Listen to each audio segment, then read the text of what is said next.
وأشهد أن لا إله إلا الله وحده لا شريك له وأشهد أن محمدا عبده ورسوله أرسله بالحق بشيرا ونذيرا وداعيا إلى الله بإذنه. أما بعد، فأعوذ بالله من الشيطان الرجيم. بسم الله الرحمن الرحيم. والعصر إن الإنسان لفي خسر إلا الذين آمنوا وعملوا الصالحات وتواصوا بالحق وتواصوا بالصبر. محترمہ خواتین اسلام اور اسلامی رشتے کی بہنیں، اللہ سبحانہ وتعالیٰ کا شکر و احسان اور اس کا فضل عظیم ہے کہ ہم پھر سے ایک بار قرآن و سنت کی روشنی میں دینی معلومات کے اضافے کے لیے ایک جگہ جمع ہوئے ہیں، اور کائنات کی سب سے مقدس اور نبی کریم صلی اللہ علیہ وسلم پر اتری ہوئی سب سے پاکیزہ کتاب قرآن مجید کی تفسیر کا سلسلہ جاری ہے۔ چند صورتیں، تقریباً 15-16 صورتیں یا سمجھ لیجئے 16 صورتیں ایسی ہیں جو عام طور پر مغرب کی اور عشاء کی نمازوں میں پڑھی جاتی ہیں، اور خصوصاً جب ہم جلدی میں ہوتے ہیں تب ان صورتوں کی تلاوت نمازوں میں کرتے ہیں۔ اس لیے ہم انہی 16 صورتوں کی تفسیر مختصر طور پر یہاں پڑھ رہے ہیں یا سن رہے ہیں۔ تو ان میں سے کئی صورتیں الحمدللہ ہم نے مکمل کر لی ہیں۔ آج سورۃ العصر کی باری ہے اور اس کے بعد والی صورت۔ اس سے پہلے سورۃ تکاثر اور اسی طرح سے قاریہ، عادیات اور سورۃ زلزال، تو ان سب صورتوں کی تفسیر ہم نے مکمل کر لی ہے۔ کوئی چیز باقی تھی؟ اگر باقی ہو تو بتائیے۔ کوئی چیز نہ سمجھ میں آئے یا اس طرح سے کوئی سوال ہو اس کے تعلق سے؟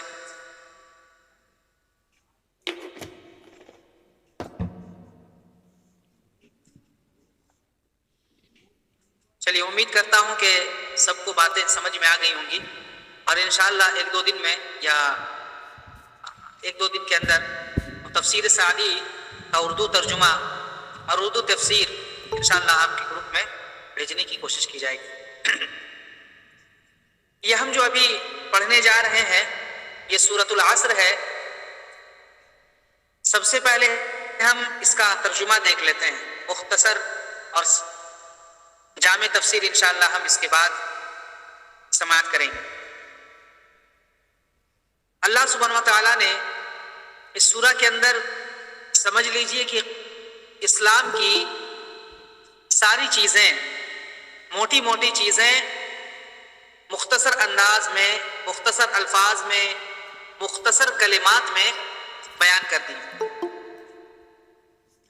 فرمایا والعصر، قسم ہے زمانے کی، ان الانسان لفی خسر، سارے انسان یقیناً گھاٹے میں ہیں، نقصان میں ہیں۔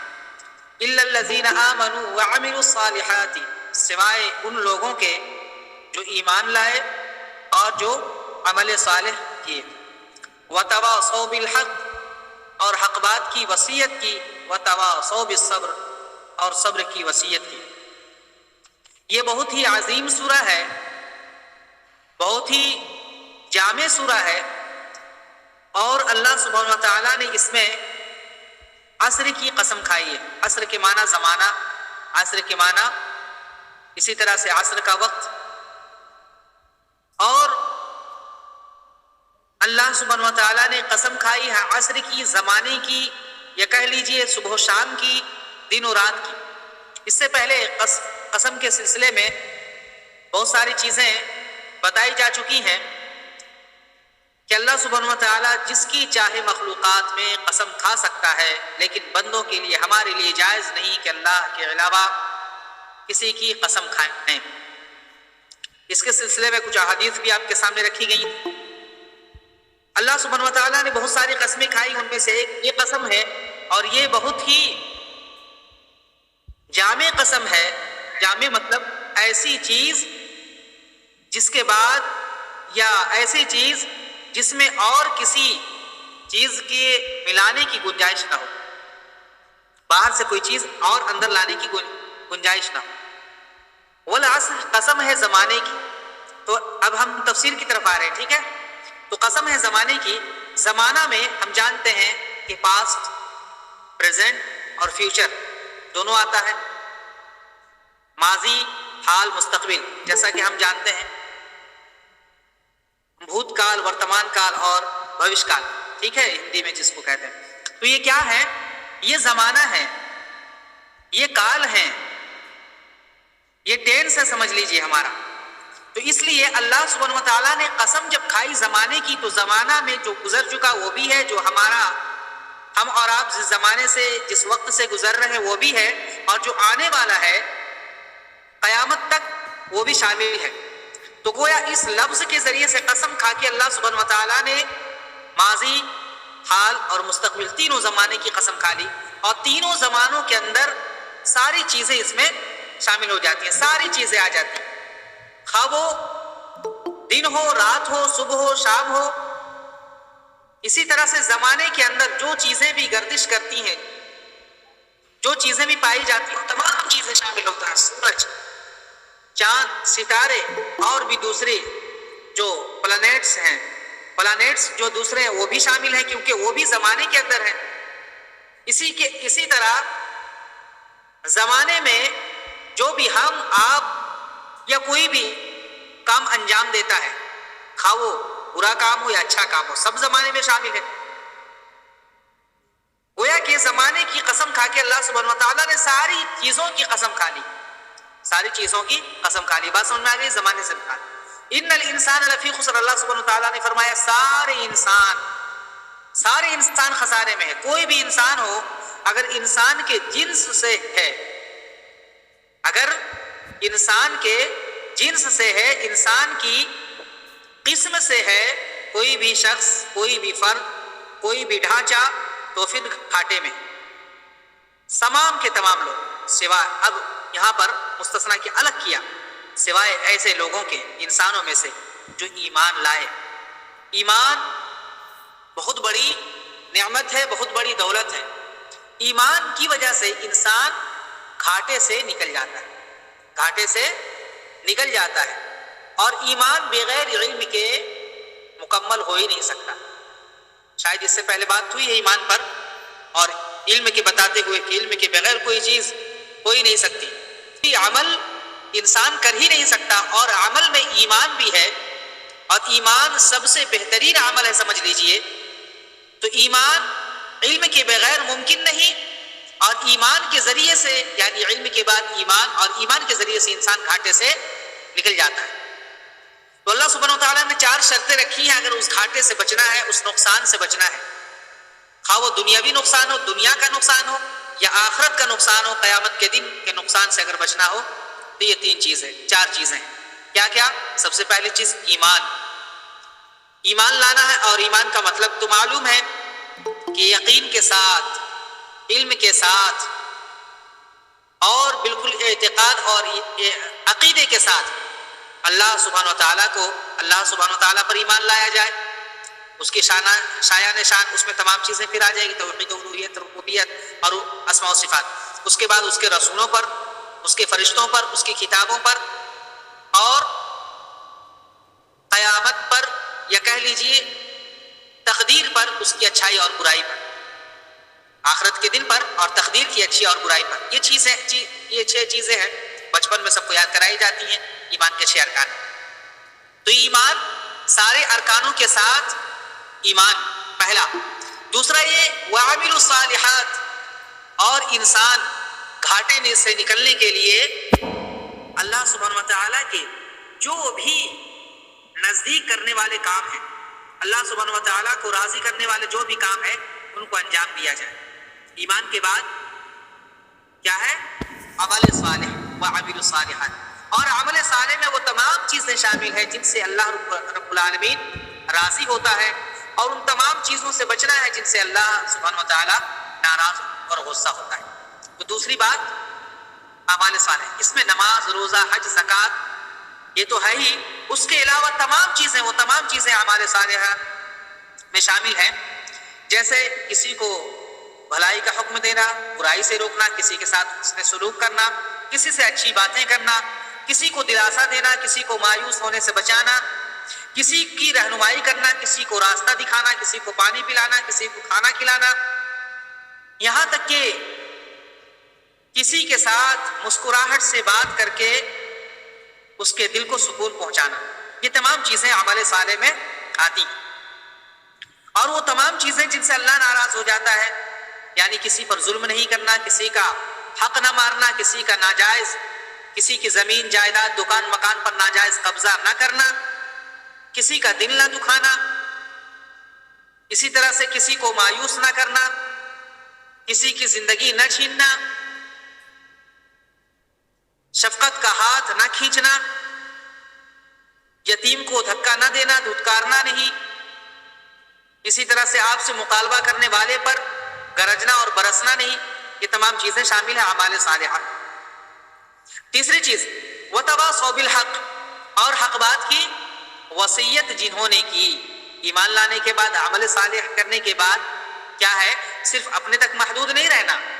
ہم ایمان لائے، ایمان اچھی چیز ہے، نعمت ہے بڑی اللہ کی، دوسرا ہے کہ عمل صالح ہم نے انجام دیا، تو ان دونوں کی دوسروں کو وصیت بھی کرنا، دوسروں کو ان دونوں کی دعوت بھی دینا، یہ ہے کانٹے سے اگر نکلنا ہے، نقصان سے بچنا ہے، تو یہ چیز بھی ضروری ہے کہ ہم جہاں پر ایمان لائیں، عمل صالح کریں، دوسروں تک بھی یہ چیزیں ہم پہنچائیں، دوسروں تک بھی پہنچائیں۔ اسی کو کہا جاتا ہے توصیہ بالحق، یعنی حق بات کی وصیت کرنا۔ وتواصوا بالصبر، اب دیکھیے صبر کی تلقین کرنا، صبر کی تلقین، ایمان آپ لائیں گے تو آپ کو صبر کا مظاہرہ کرنا پڑے گا۔ صبر کے بغیر ایمان ناممکن ہے۔ کیوں ناممکن ہے؟ اگر صحابہ کرام رضی اللہ عنہم کے واقعات آپ دیکھیں تو معلوم ہوگا کہ ایمان لانے کی وجہ سے ان کے ساتھ کیسا کیسا سلوک کیا گیا، کیسا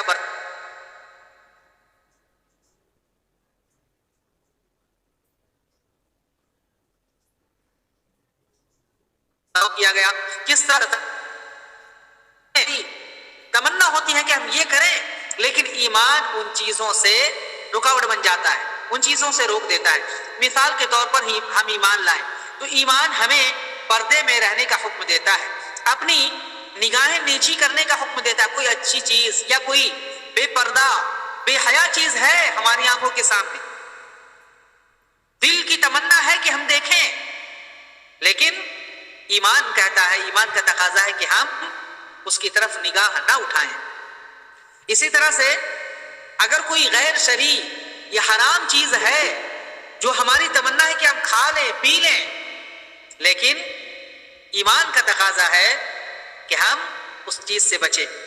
اسی طرح سے کوئی ایسا بدعتی کام، بدعت کا کام، خرافات کا کام، یا دل کو سکون پہنچانے والا کوئی ایسا کام غیر شرعی ہو، مثال کے طور پر کسی کا برتھ ڈے ہے، کسی کی اینیورسری ہے، اسی طرح سے کسی کی اور کوئی چیز ہے جو شریعت کے بالکل مخالف ہے، شریعت کے بالکل مخالف ہے، دوسری قوموں کی کوئی مشابہت ہے، تو ہم ان چیزوں میں ہمیں مزہ آتا ہے، پارٹی ہے، انجوائے کرنا ہے، لیکن کیا ہے کہ شریعت ہمیں منع کرتی ہے۔ ہمارا ایمان جو ہم نے اسلام قبول کیا ہے، وہ اسلام اور وہ ایمان ہمیں اس چیز سے منع کرتا ہے، تو کیا ہے کہ ایمان ہمیں ان چیزوں سے روکتا ہے، تو ہمیں کیا کرنا ہے؟ صبر کرنا ہے، اطاعت کے کاموں پر صبر کرنا ہے۔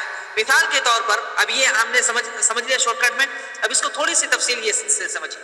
ایمان لانے کے بعد عمل صالح کرنے کے بعد کیا ہوتا ہے؟ ہمیں صبر کا کیسے مظاہرہ کرنا پڑتا ہے؟ تین چیزیں اگر مختصر دیکھیں شارٹ کٹ میں، تو سب سے پہلی چیز ایمان اور عمل صالح کرنے میں کیا ہے؟ ہمیں صبر کا مظاہرہ یا پھر دوسروں تک دعوت پہنچانے میں تینوں ہم کام کریں گے۔ ایک ایمان لائیں گے، دوسرا عمل صالح کریں گے، اور ان دونوں کی وصیت ہم دعوت کے طور پر دوسروں تک پہنچا کر کے کریں گے۔ اور ایمان لانے میں، عمل صالح کرنے میں اور دوسروں تک یہی باتیں پہنچانے میں ہمیں صبر کا مظاہرہ کرنا پڑے گا. صبر کس چیز پر؟ اللہ کی اطاعت پر. ایک ایک مثال لے لیجئے. مثال کے طور پر اطاعت کے کام پر ہم نماز پڑھنا چاہتے ہیں، ابھی سردی کا موسم ہے. مثال کے طور پر ابھی سردی کا موسم ہے، بہت زیادہ ٹھنڈ ہے، ہم بلینکٹ سے نکلنا نہیں چاہتے، ہماری چاہت نہیں ہے، ہمارا دل کہہ رہا نہیں ابھی آرام کرو. کیا ہے، نماز تو بہت سارے لوگ نہیں پڑھتے ہیں، تو ہمیں کیا کرنا؟ اٹھ کر کے وضو بنانا ہے، بلینکٹ سے نکل کر کے، اور پھر 2 رکعت 4 رکعت جو بھی فرائض اور سنن ہیں ان کو ادا کرنا ہے. تو یہ تکلیف ہے یا نہیں اطاعت کے کام پر؟ ظاہری طور پر تکلیف تو ہے، بلینکٹ سے نکلنا، اپنے آپ کو ظاہری طور پر تکلیف دینا، پانی کا استعمال کرنا، جبکہ لوگ سویٹر اور بلینکٹ میں بالکل اپنے آپ کو سمجھیے کہ بند کیے ہوئے ہیں، اس کے باوجود یہ سب کام کرنا، یہ صبر کا مظاہرہ. دوسری چیز عمل صالح یا پھر دوسروں تک پہنچانے کے معاملے میں اسی طرح دوسروں کو بولنا، اپنے بچوں کو، یا اسی طرح اپنے بھائیوں کو، اپنی سہیلیوں کو، یا اپنے رشتہ داروں کو جو ہیں، آپ کہیں گی یہ ایسا کرو، نماز پڑھو، یا ایسا مت کرو. دونوں کاموں میں کیا ہے؟ دل کو ایسا ہوتا ہے کہ اگر میں ایسا کہوں گی تو کیا ہوگا، ہماری جو سہیلی ہے یا ہماری جو بہن ہے یا ہماری رشتہ دار ہے اس کے دل میں تکلیف ہوگی، کیا نماز کرتے رہتے. یا کبھی کبھی ایسا بھی ہوتا وہ باہر بول بھی دیتی، بہت پاک باز بنتی، اپنا نہیں دیکھتی پہلے کیسی تھی. ایسا ہوتا ہے سب کے ساتھ، کیسی تھی اپنا پورا بھول گئی، اپنا پاسٹ بھول گئی ہے کہ کیسی تھی، نماز و روزہ سے کوئی مطلب نہیں تھا، یہاں تک کہ فرض نماز بھی ادا نہیں کرتی تھی، گانے سنتے رہتی تھی، فلم دیکھتے رہتی تھی، سیریل دیکھتے رہتی تھی. تو ان تمام چیزوں کی وجہ سے ہمارا دل کیا کرتا ہے؟ صبر کرتا ہے. اگر تو یہی چیز وتواصوا بالصبر ہے کہ دوسروں کو بھی صبر کی تلقین کرنا اور اپنے دل کو بھی صبر پر تیار کرنا، یہ ہے وتواصوا بالصبر. ٹھیک ہے، اور بھی مثالیں بہت ساری دی جا سکتی ہیں، لیکن میں اسی پر اکتفا کرتا ہوں. اور یہ اتنی عظیم سورہ ہے، اتنی عظیم سورہ ہے کہ امام شافعی رحمہ اللہ، جیسا کہ جانتے ہیں، مشہور امام ہیں، مشہور علامہ ہیں امام شافعی رحمہ اللہ. تو انہوں نے اس سورہ کے تعلق سے کیا کہا؟ لو فکر الناس فی هذه السورہ لکفتهم، کہ اگر لوگ صرف اس سورہ پر غور و فکر کرتے اور صرف اس سورہ کے مطابق عمل کر لیتے، لکفتهم، تو سارے لوگوں کے لیے ایک سورہ صرف کافی ہوتی. سوچ سکتی ہیں آپ، سمجھ سکتی ہیں اس سورہ کے تعلق سے، اس کی عظمت کے تعلق سے، اس کے مقام و مرتبے کے تعلق سے. اگر پورے قرآن اللہ رب العالمین نازل کرنے کی بجائے صرف یہ سورہ نازل کر دیتا، صرف یہ سورہ نازل کر دیتا، تو نصیحت کے طور پر اور اسی طرح سے حجت کے طور پر یہ سورہ کافی ہوتی. اس سورہ سے اس کے مقام و مرتبے کو آپ سمجھ سکتی ہیں. ورنہ اس سورہ کی اگر تفصیل کی جائے، یہ تو بہت ہی مختصر سے مختصر، شارٹ کٹ اگر کوئی چیز ہے تو پھر یہ میں نے بتا دیا.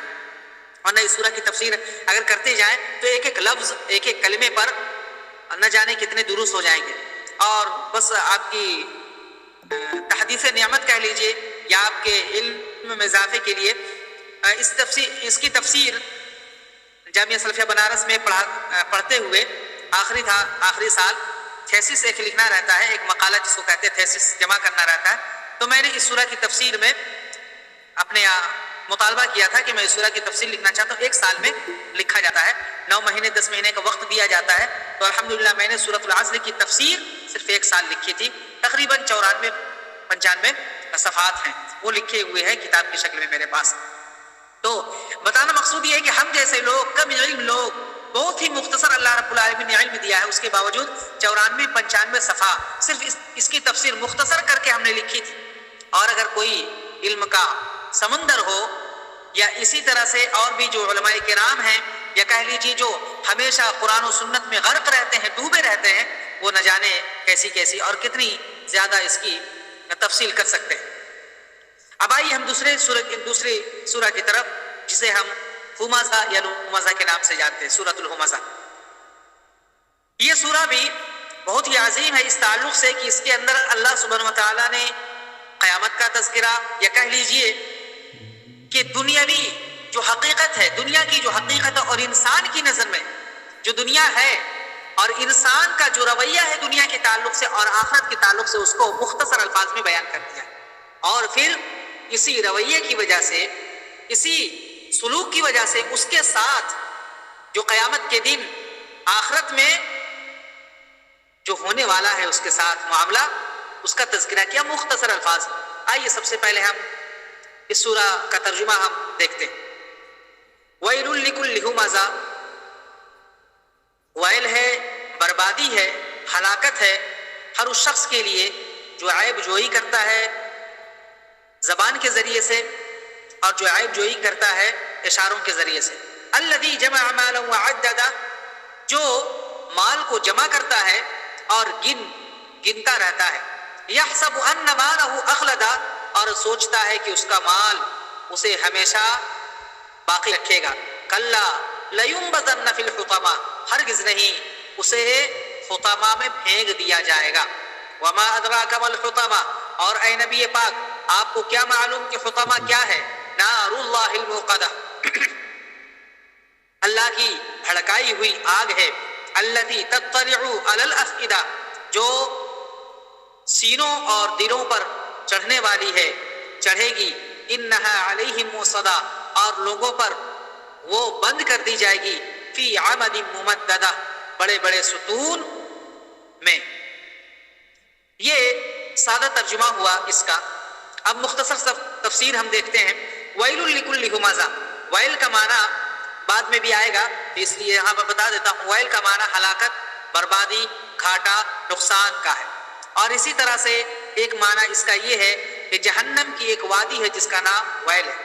ویل جہنم کی ایک وادی کا نام ہے۔ تو ہم ترجمہ اس طرح بھی کر سکتے ہیں کہ ہلاکت ہے، گھاٹا ہے، نقصان ہے، اور اس طرح بھی کر سکتے ہیں جہنم کی ایک وادی ہے۔ ٹھیک ہے۔ ہمزہ، لمزہ، لمزہ اور ہمزہ یہ دونوں برائی ہے، برائی کرنے والا، عیب جوئی کرنے والا، کسی کی عیب نکالنے والا، کسی پر طعن و تشنیع کرنے والا، کسی پر طعن و تشنیع کرنے والا، عیب لگانے والا۔ ہم ہمزہ جو زبان کے ذریعے سے عیب جوئی کرتا ہے کہ فلاں ایسا ہے، فلاں ایسا ہے، فلاں نے ایسا کیا، فلاں برکردار ہے، فلاں بے وقوف ہے، پاگل ہے، یا شریعت کا مخالف ہے وغیرہ۔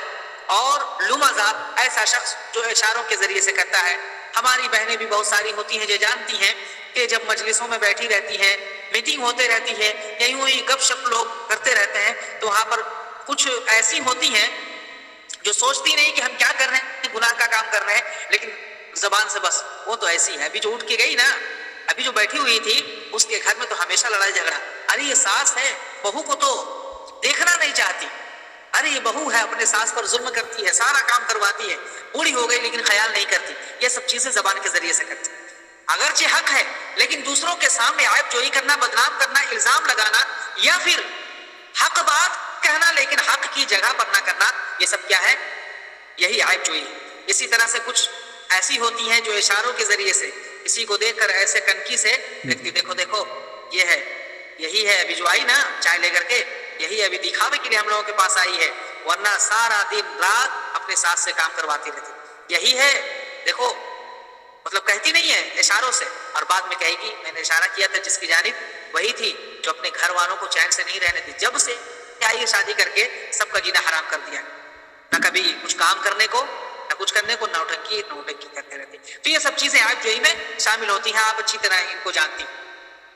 تو یہ چیزیں جو ہوتی ہیں، اگر ایسی چیز زبان کے ذریعے سے، اشاروں کے ذریعے سے اگر کوئی عیب کرتا ہے، عیب جوئی کرتا ہے، کسی پر الزام لگاتا ہے، بہتان لگاتا ہے، یا پھر اس سے بدنام کرنے کی کوشش کرتا ہے، خواہ اشاروں کے ذریعے سے ہو یا پھر زبان کے ذریعے سے ہو، تو اللہ سبحانہ وتعالیٰ نے فرمایا ایسے لوگوں کے لیے ہلاکت ہے، دنیا کی ہلاکت اور آخرت کی ہلاکت اور بربادی بھی ہے۔ یا پھر یہاں ہلاکت تو ہے ہی، اور جہنم میں ایک وادی، ایک جگہ ان کے لیے خاص کر دیا گیا ہے۔ تو اب آئیے ہم دیکھتے ہیں آگے کیا کہتا ہے اللہ رب العالمین۔ الذی جمع مالا وعددہ، جو مال جمع کر کے رکھتا ہے، جو مال جمع کر کے رکھتی ہے، وعددہ، اور اسے گنتی رہتی ہے۔ آج کتنا ہوا شوہر سے حساب و کتاب، ارے آپ نے اتنا کمایا، کتنا جمع کیا؟ بس 10,000 آج کی کمائی ہے، آج کا کتنا آپ نے بیچا؟ ہاں 10,000، اس میں سے فائدہ کیا ہوا؟ اچھا 6,000 کا مال گیا اور 4000 فائدہ. 4000 میں مجھے کتنا دیں گے, میرا سود کتنے کا لائیں گے, یا پھر جمع کتنا کریں گے, اور بیٹی کی شادی جو ہے ابھی 4 سال کے بعد, اس کا کیا؟ اچھا اتنا جمع ہو گیا 4 لاکھ, اچھا ابھی ہم جمع کریں گے اگر روزانہ 2000 تو کتنے ہوں گے؟ تو اس طرح سے حساب و کتاب جو ہوتا ہے, اس طرح سے گن کے رکھنا. 4 لاکھ 4000 ہو گئے, 45,050 روپے ہو گئے, یا اس طرح سے حساب و کتاب صرف دنیاوی, یعنی اپنے دل کو صرف دنیا کے معاملے میں لگا دینا, یہی چیز مال کو جمع کرنا اور مال کو گننا ہے. یحسب ان مالہ اخلدا, گویا کہ انسان سمجھتا ہے کہ یہی مال اسے دنیا اور آخرت دونوں کی بھلائی عطا کر دے گی. یہی پھر انسان سمجھتا ہے کہ یہ مال دولت ہمیں کس چیز سے, کون سی چیز رکاوٹ بن سکتی ہے؟ مال ہے ہمارے پاس, روپے پیسے. بہت ساری عورتوں کو یہ دیکھا گیا ہے کہتے ہوئے, ارے میرا بیٹا اتنا کماتا ہے, ارے میرا بھائی اتنا کماتا ہے, میری شادی تھوڑی نہ یہ ہوگی, جب میں جہاں جا رہی ہوں یا میرا جو شوہر ہے وہ نہیں کماتا تو کیا ہو جائے گا, میرے بھائی اتنا کماتے ہیں. بعد میں پتہ چلتا ہے یہی گھمنڈ, یہی غرور اسے لے ڈوبتا ہے, وہ طلاق لے لیتی ہے اپنے شوہر سے, بھائی تو کر دے گا, بھائی کے پاس اتنی دولت ہے, اور شادی وغیرہ سے سب کچھ چھٹکارا پا کر کے شوہر پر ظلم کرتی ہے, اور یا تو سسرال میں رہنا نہیں چاہتی ہے, اور سب کچھ برباد کر کے وہ آ جاتی ہے, میرے بھائی کے پاس اتنی دولت ہے, میرے باپ کے پاس اتنی دولت ہے, میرے ابو مجھے کبھی بھی روتے ہوئے نہیں دیکھنا چاہتے ہیں, نہیں دیکھیں گے, اس لیے میری کفالت کریں گے. اور باپ کے انتقال کے بعد یا بھائی کے تھوڑے سے روٹنے کے بعد پھر کیا ہوتا ہے, پوری زندگی اجیرن ہو جاتی ہے, پوری زندگی بالکل برباد ہو جاتی. اس لیے ان چیزوں کی طرف, مال و دولت کی طرف ویسی نظر ہماری نہیں ہونی چاہیے. بس ضرورت کے مطابق مالہ اخلدا, یہ سمجھتی ہے عورت کہ اسے ہمیشہ ہمیشہ یہ باقی رکھے گی, یعنی ان کی خوبصورتی کو, اسی طرح اس کے جمال کو, اور اس کی جو شہرت ہے یا پھر اس کی جو خوبیاں ہیں, ان خوبیوں کی یہ مال و دولت ہمیشہ باقی رہے گی. ایسا نہیں ہوتا. کلا, اللہ رب العالمین نے فرمایا, لَيُنبَذَنَّ فِي الْحُطَمَةِ, کہ یہاں تو یہ بات ہو رہی ہے, سوچ رہی ہے یا سوچا جا رہا ہے, لیکن قیامت کے دن لَيُنبَذَنَّ فِي الْحُطَمَةِ, حطمہ میں پھینک دیا جائے گا, اسے گھسیٹ کر جہنم میں ڈال دیا جائے گا. وَمَا أَدْرَاكَ مَا الْحُطَمَةُ, حطمہ کیا چیز ہے؟ نار اللہ الموقدہ. قیامت کے سلسلے میں بتایا گیا تھا قیامت کے بہت سارے نام ہیں, یوم الحساب, یوم الجزاء, یوم الدین وغیرہ. اسی طرح سے جہنم کے بہت سارے نام ہیں. اس سے پہلے جہیم آپ نے سنا, جہنم سنا, اور اسی طرح سے یہ حطمہ بھی نام ہے جہنم کا. اور حطمہ کو اس لیے حطمہ کہتے ہیں, حتم کے معنی عربی میں ہوتا ہے کاٹنا, ٹکڑے ٹکڑے کرنا.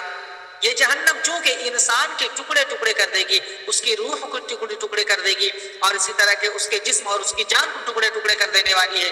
اس لیے اس جہنم کو حطمہ کہا جاتا ہے. نار اللہ الموقدہ, اس کی صفت اور اس کی خوبی بیان کرتے ہوئے, اس کے فیچرز پر روشنی ڈالتے ہوئے اللہ سبحانہ وتعالیٰ نے فرمایا, نار اللہ الموقدہ, یہ اللہ کی آگ ہے, یہ انسانوں کی آگ نہیں ہے.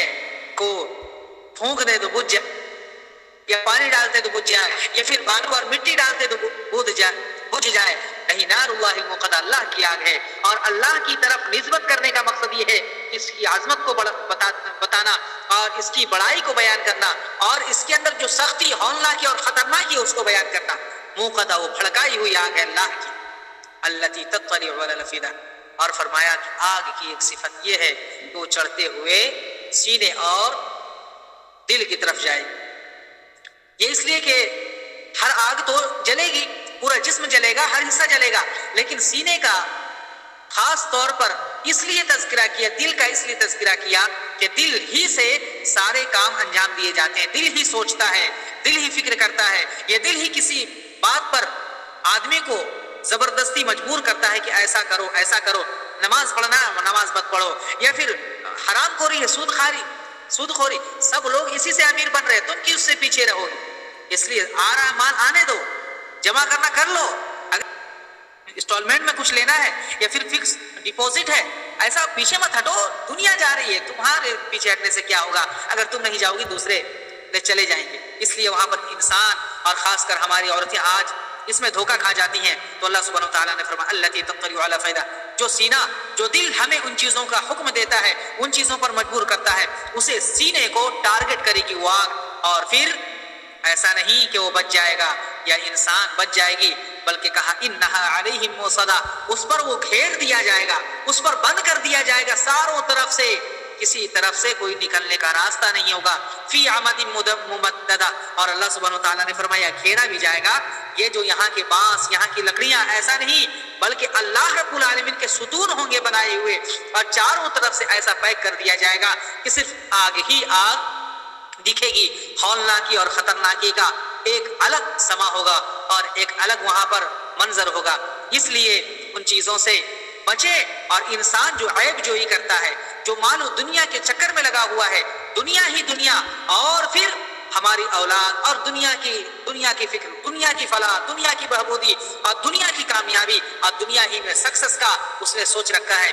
یہی سوچ انسان کو جہنم کی ان چیزوں پہ لانے کے لیے کافی ہے. اس لیے اللہ سبحانہ وتعالیٰ نے اس سورہ کے اندر, یہ سورہ جو ہے تقریباً لاسٹ سورہ تھی جس کے اندر قیامت کا اس طرح سے تذکرہ کیا گیا ہے, یا جزا اور سزا کا اس طرح سے تذکرہ کیا گیا ہے. اس کے بعد کی صورتوں میں اس طرح سے آپ کو چیزیں نہیں ملیں گی, بلکہ کچھ واقعات ہوں گے اور کچھ اس طرح سے کچھ برائیوں کا تذکرہ ہوگا. جہنم کا تذکرہ اور جہنم کی ہولناک اس سورہ پہ آ کر تقریباً ختم ہو جاتا ہے. العالمین ہم تمام لوگوں کو جہنم کی عذاب, جہنم کی ہولناکی اور خطرناکی تصور میں رکھنے کی توفیق عطا فرمائے, اور اسی کی روشنی میں ہمیں دنیاوی زندگی, دنیا کی یہ زندگی ہمیں گزارنے اور آخرت کی فکر کرنے کی توفیق دے. آمین یا رب العالمین. آپ کے کچھ سوالات اور استفسارات, کچھ کوسچن ہوں تو آپ گروپ میں کسی ایڈمن کے ذریعے سے ہم تک پہنچا سکتی ہیں, یا یہاں پر بھی پوچھ سکتی ہیں. امید ہے کہ آپ لوگوں کو درس کافی فائدہ مند لگا ہوگا, اور اپنی سہیلیوں سے بھی آپ کہیں, اور اسی طرح سے آپ لوگ بھی وقت پر, بہت خوشی ہوتی ہے وقت پر آنے کی کوشش کرتے ہیں آپ لوگ. اسی طرح سے اور تیاری کے ساتھ جلدی آئیں تو انشاءاللہ العزیز ہم جلد ہی اس سلسلے کو آگے بڑھاتے ہوئے ہم اس کتاب کو ختم کریں گے, اور پھر دوسرا سلسلہ انشاءاللہ جاری ہوگا. اللہ رب العالمین ہم سب کو اس کی توفیق عطا فرمائے. آمین یا رب العالمین. وصلی اللہ علی خیر خلقہ محمد صلی اللہ علیہ وسلم. آواز آ رہی تھی نا, کٹ نہیں رہی تھی نا آج؟ جی شیخ آج جی, کسی طرح کی کوئی پرابلم نہیں نا؟ کسی طرح کی کوئی پریشانی ہو تو بتا دیجیے. ماشاءاللہ, جزاکم اللہ خیرہ. اللہ رب العالمین اسی طرح ہمیں برقرار رکھے. ٹھیک ہے, پھر انشاءاللہ کل ہم اسی وقت 9:30 بجے ملیں گے. السلام علیکم ورحمۃ اللہ وبرکاتہ.